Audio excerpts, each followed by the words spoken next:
Hey guys, good morning. This is Tuesday morning.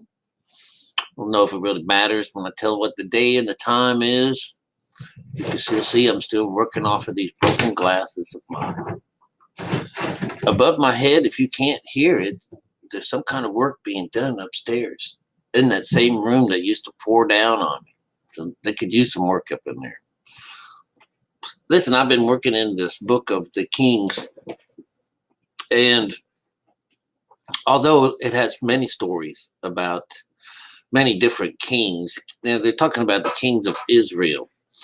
And one of the stories that I wanted to pick on the most was the one with Jezebel and what's that guy's name? King Ahab. Ahab the Arab. Well, listen, as I was going through the story, it does appear that it'd be nice to give it to you one by one. I have to go to work today, and I only got a few minutes. So I was going to give you a quick little heads up to give you something to think about when it comes down to that story of Jezebel and her husband, Ahab. Now, what happens is when as the stories go in here in our Bible, is that if we take on the wife of a lower conscious or of the lower side of the land, then we lose our connection to God. And so what we have here in the introduction of Abram, or I keep wanting to say Abram, they're all basically the same story. But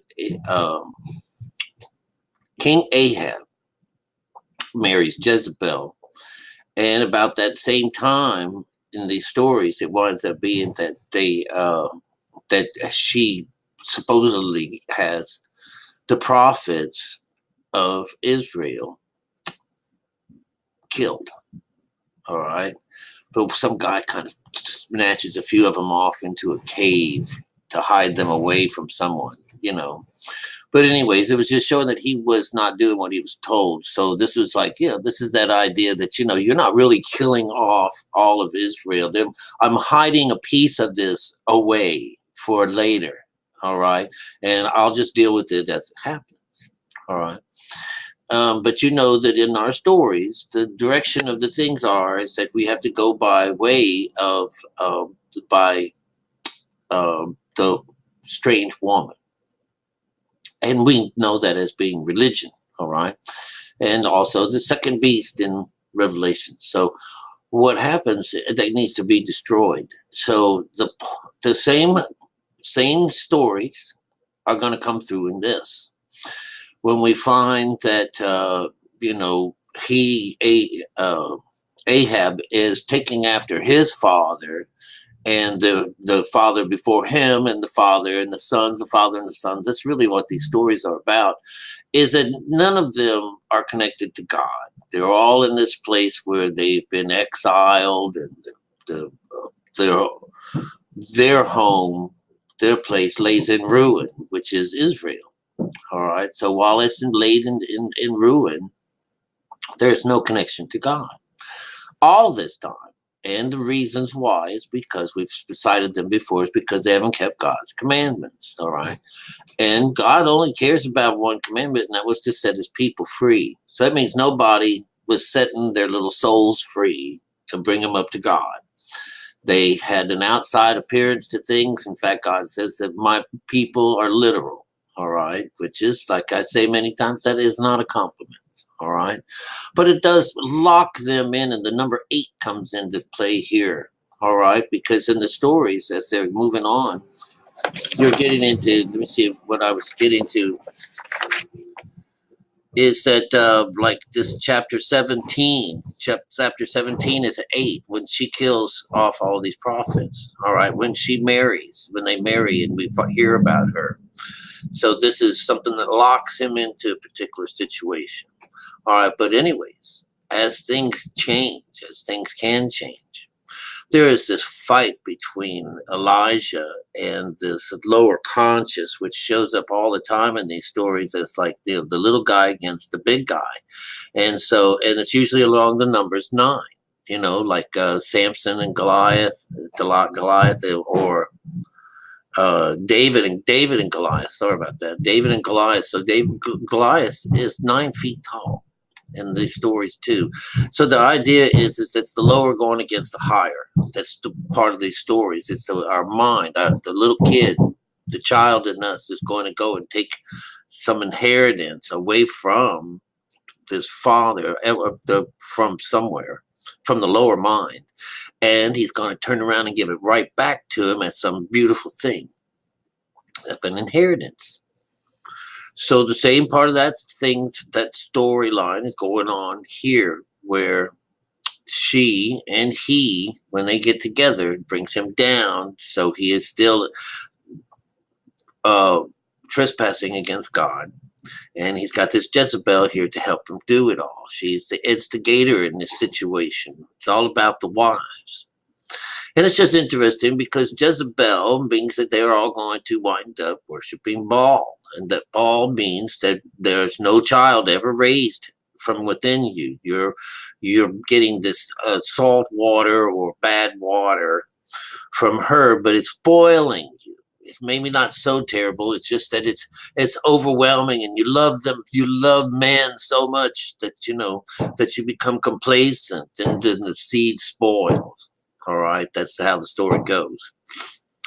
And so then we get the conscious number 9. We get the next chapter is 18 that represents 9, and we find that they're been taken down. All right, we're going to be told that this particular place that, hey, Elijah, I want you to go and tell Ahab, let him know that I'm not going to send any rain for him for a long time. There's a famine in the land, and that means no God. And without water, that means that's the Holy Ghost. Without the female side of things, we're just missing this part. And of course, we'll get Jezebel during this particular part. But they start mentioning things like a place called Jezreel, which is a wall, all right now. And they're talking about pissing up against the walls and stuff like that. So, and how people are going to die, So the number system works in this very well as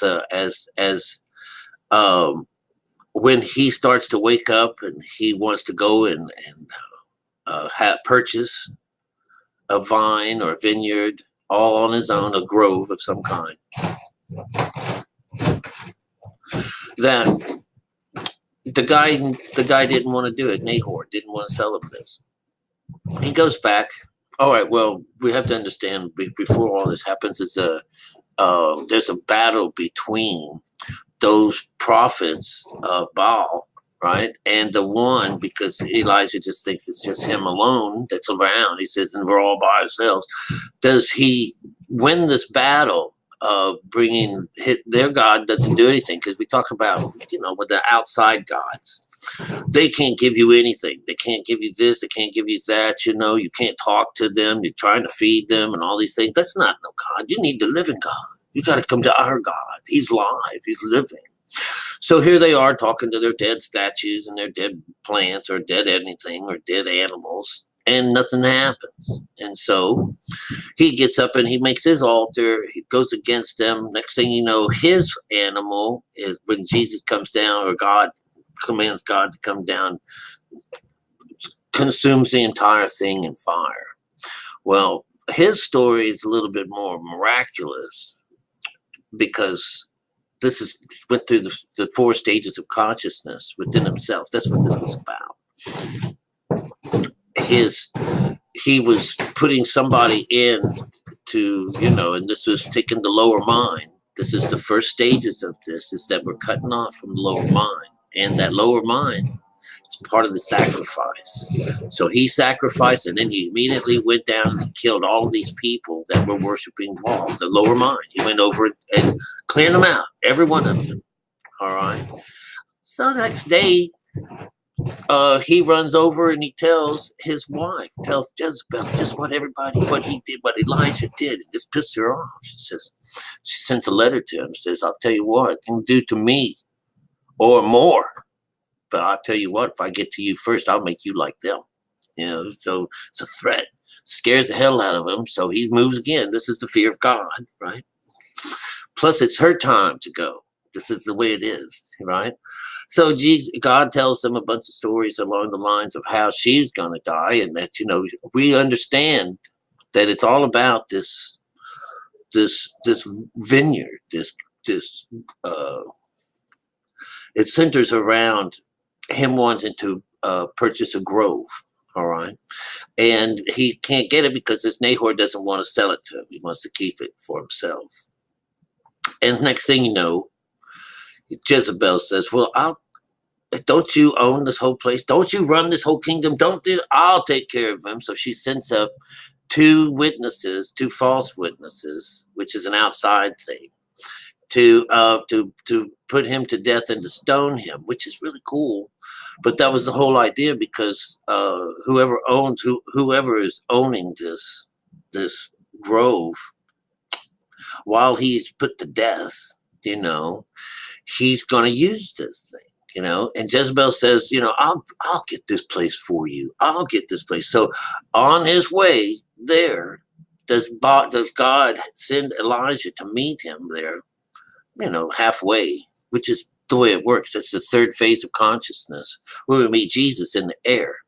So we've gotten to this point where he's going to take control over this, and God says, not by death, no, this is not going to happen. And he says this, and I know it's that evil, wicked woman that caused all of this to happen in the first place.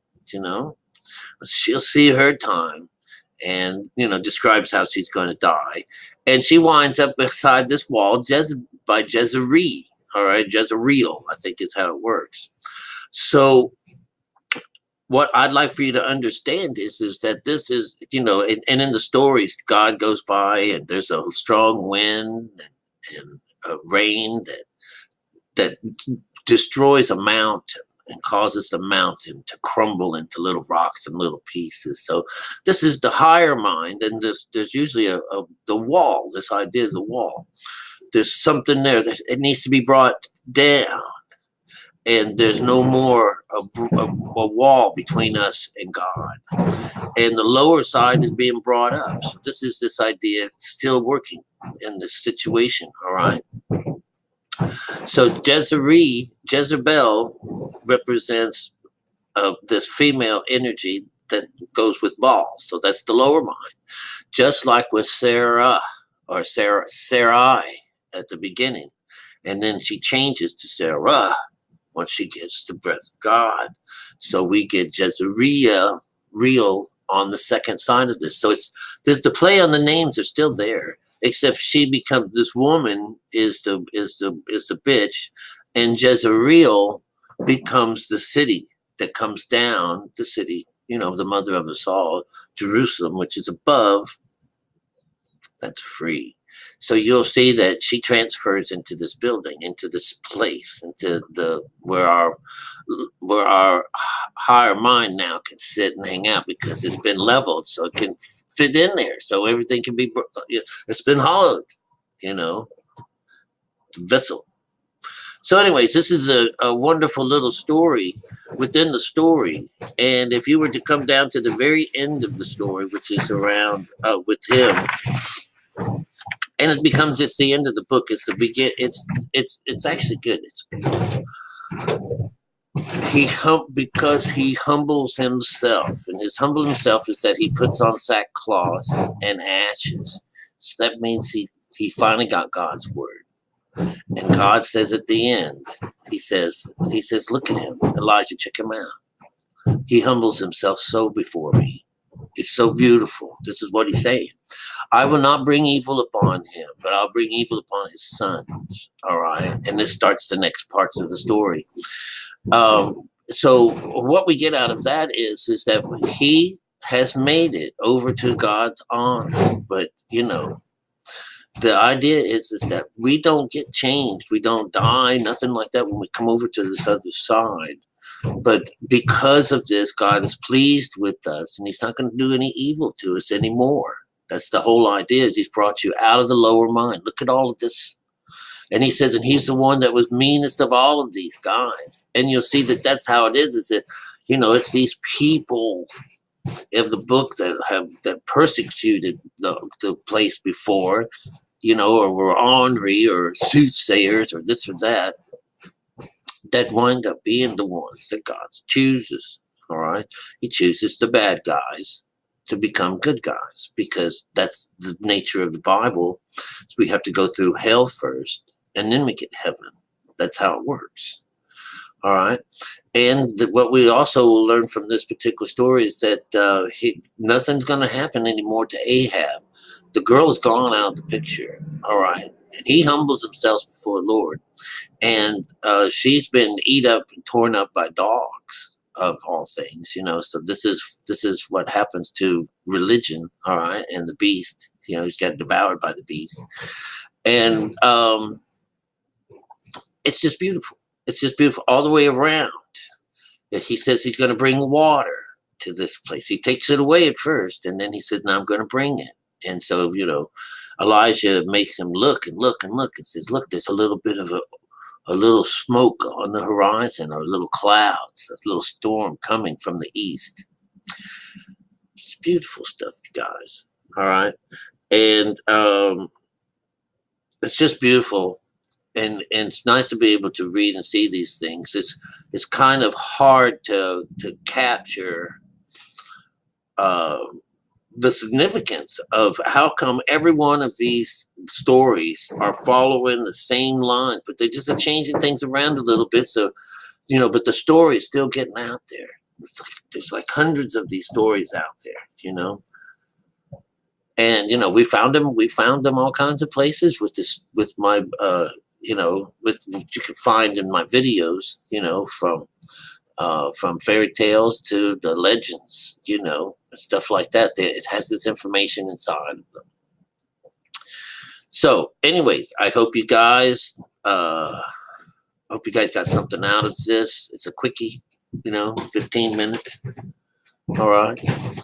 They're tearing up the floors upstairs. It's crazy.